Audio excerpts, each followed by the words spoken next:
Ngayon po ay makakarinig tayo ng isang kanta. Actually po marami po tayong mga speaker song ngayon dahil tonight po ay napaka-special na araw. Amen?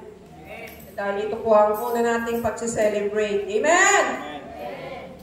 So, kakanta po ang ating worship leader, Sister Catherine.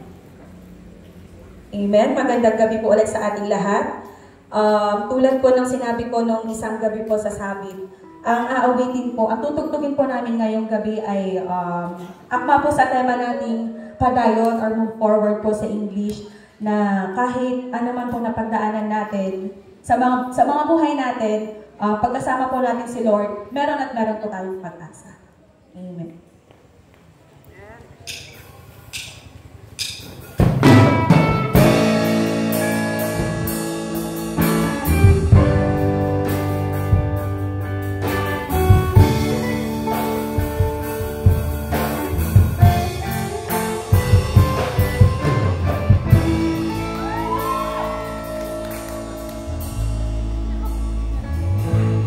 Mohon